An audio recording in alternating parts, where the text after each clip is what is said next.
Have you seen one of these things?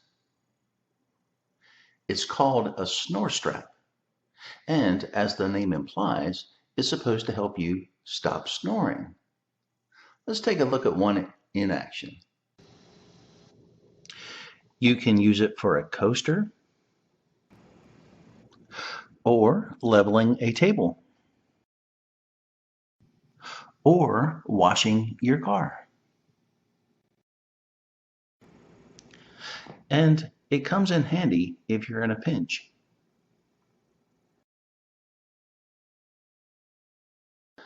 The only thing that they're really not good for is, you guessed it, snoring.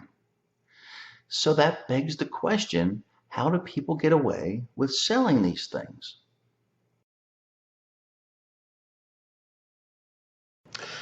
The main reason these things sell so well is because of the high return on investment. They are inexpensive to manufacture because they are made overseas in some factory using low quality materials.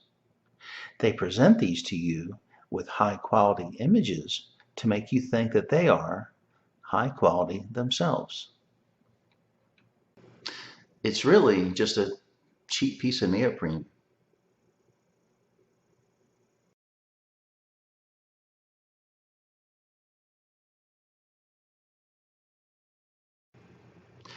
Once you can see what makes us snore, it's easy to pull back the curtains and show you why snore straps don't work.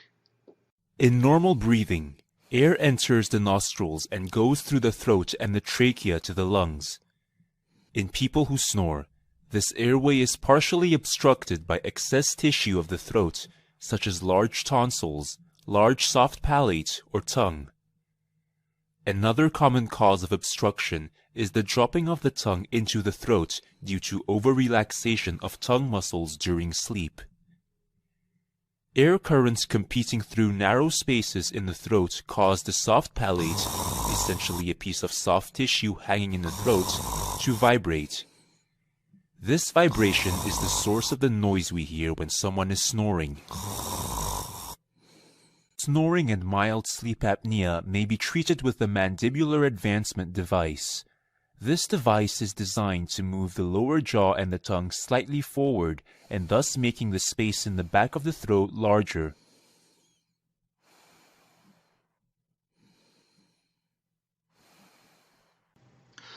Have you ever noticed that the only time that you do snore is when you're lying on your back? This is why. Let's take a look at what a snore strap actually does. When you put on a snore strap, you can clearly see what's going on and what it is doing.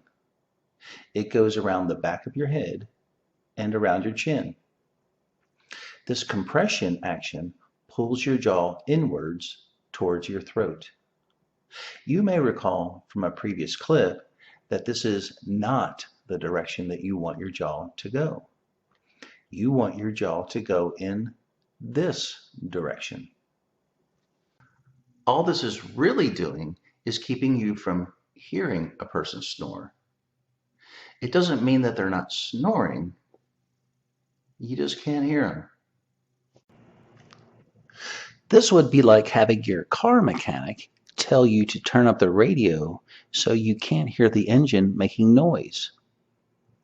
Well, you can't fix a car by turning up the radio, and you can't stop snoring by wearing earplugs or wearing a snore strap.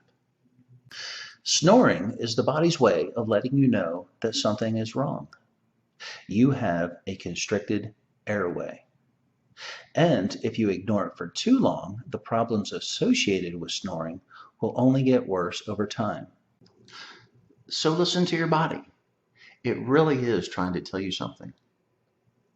So now that you know what snore straps do, let's do a side-by-side comparison using a snore strap and a jaw brace.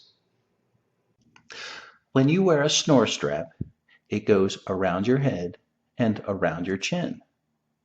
This design uses a compressive action to move your jaw towards your throat. When you wear a jaw brace, it goes on the back of your neck and becomes a bridge to keep your jaw from falling. This bridging action moves your jaw away from your throat.